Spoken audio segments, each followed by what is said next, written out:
Voter card কিভাবে download করবেন? আপনার ভোটার কার্ড কোথাও হারিয়ে গিয়েছে, সেটিকে কিভাবে ডাউনলোড করবেন, অথবা যে কোনো কারণে আপনি ভোটার কার্ড অনলাইন থেকে কিভাবে ডাউনলোড করতে চান, তো সেটি দেখার জন্য ভিডিওটি সম্পূর্ণভাবে দেখতে থাকুন। আমাদের এই চ্যানেল থেকে অনলাইনে সব রকমের তথ্য সবার আগে দিয়ে থাকি। চ্যানেলটিকে সাবস্ক্রাইব করে পাশে থাকবেন যাতে নতুন নতুন ভিডিওগুলো আপনার কাছে পৌঁছে। অনলাইন থেকে ভোটার কার্ড ডাউনলোড করার জন্য আপনার মোবাইল কিংবা কম্পিউটার থেকে যে কোনো একটি ব্রাউজার ওপেন করতে হবে। সার্চ অপশানে এসে লিখতে হবে NVSP, এটি লিখে সার্চ করে দেবেন। এবার প্রথমে যে লেখাটি এসেছে ইলেকশন কমিশন অফ ইন্ডিয়া লেখা আছে, তো এইটাতে ক্লিক করে দেবেন। এইবার এরকম পেজ সরাসরিভাবে চলে আসবে। তো এখান থেকে ভোটার কার্ড ডাউনলোড করা যায়। তো এখানে ভোটার কার্ডের সব কিছু করা যায়। ভোটার কার্ডের A to Z যত রকমের কাজ আছে সব কিছু এই ওয়েবসাইট থেকেই করা হয়।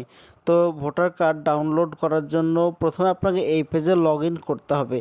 তো লগ ইন করার জন্য উপরে দেখুন লগ ইন লেখা আছে, এই লগ ইনে আপনি ক্লিক করে দেবেন। এইবার এরকম একটি পেজ চলে আসবে। তো এখানে লগ ইন করতে বলছে। তো আগে থেকে যদি আপনার আইডি বানানো থাকে তাহলে আপনার মোবাইল নম্বর পাসওয়ার্ড দিয়ে ক্যাপচার কোড দিলেই সেটা লগ ইন হয়ে যাবে। আর যদি আপনার আইডি বানানো না থাকে তাহলে নতুন করে আপনাকে আইডি করতে হবে। এখানে সাইন আপ লেখা আছে উপরে, এই সাইন আপে ক্লিক করবেন। এইবার এইখানে আপনার মোবাইল নম্বর বসিয়ে দেবেন যেটা আপনি ব্যবহার করেন সেই নম্বর। এরপরে আপনার ইমেল অ্যাড্রেস বসিয়ে দেবেন, যেটা অপশনাল দিলেও হবে না দিলেও হবে। তো এখানে নতুন করে একটি পাসওয়ার্ড দেবেন, এরপর ক্যাপচার কোড দিয়ে দিবেন, তারপর রিকোয়েস্ট ওটিপিতে ক্লিক করবেন। ওটিপি দিয়ে ভেরিফাই করলে আপনার লগ ইন হয়ে যাবে। আমার অলরেডি আইডি আছে তো আমি লগ ইন করে নিচ্ছি। আপনার মোবাইল নম্বরে একটি ওটিপি যাবে, ওটিপি দিয়ে সাবমিট করে দেবেন। সাবমিট করলে আপনার লগ ইন হয়ে যাবে। এইবার এরকম একটি পেজ সরাসরি চলে আসবে। তো আপনার আইডি লগ ইন হয়ে গিয়েছে।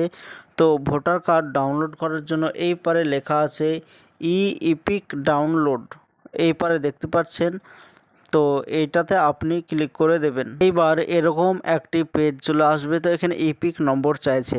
ইপিক নম্বর হচ্ছে আপনার ভোটার কার্ডে একটি নাম্বার লেখা আছে, ওই নম্বরটি এখানে বসিয়ে দিতে হবে। তো আপনার ভোটার কার্ড দেখবেন, দেখে সঠিক যে নম্বরটি আছে সে নম্বরটি এইখানে বসিয়ে দেবেন, যেটা আরভিডি দিয়ে শুরু হয় অথবা কারো WB দিয়ে শুরু হতে পারে। তো আপনার যেটা আছে সেটাই বসিয়ে দেবেন। এরপরে রাজ্য সিলেক্ট করতে হবে, যে রাজ্যে আপনি বসবাস করেন সেটা সিলেক্ট করার পর সার্চ অপশানে ক্লিক করে দেবেন। এবার এইখানে আপনার ভোটার কার্ড নম্বর, আপনার নাম, আপনার বাবার নাম এবং কোন রাজ্যে বসবাস করেন সেটা, এবং আপনার মোবাইল নম্বর সবগুলো এইখানে শো হয়ে গিয়েছে, এখানে আপনি দেখতে পাচ্ছেন। তো আপনার ভোটার কার্ড ডাউনলোড করার জন্য নিচে লেখা আছে সেন্ড ওটিপি। তো সেন্ড ওটিপিতে ক্লিক করে দেবেন। আপনার রেজিস্টার যে নম্বর দেওয়া আছে মোবাইল নম্বর, সে নম্বরে একটি ওটিপি যাবে। ওটিপি দিয়ে সাবমিট করলে আপনার ভোটার কার্ডটি ডাউনলোড হয়ে যাবে। এটাই ছিল আজকের জন্য ছোট্ট ভিডিও। এরকম নতুন নতুন ভিডিও আমরা বানিয়ে থাকি। চ্যানেলটিকে সাবস্ক্রাইব করে পাশে থাকবেন।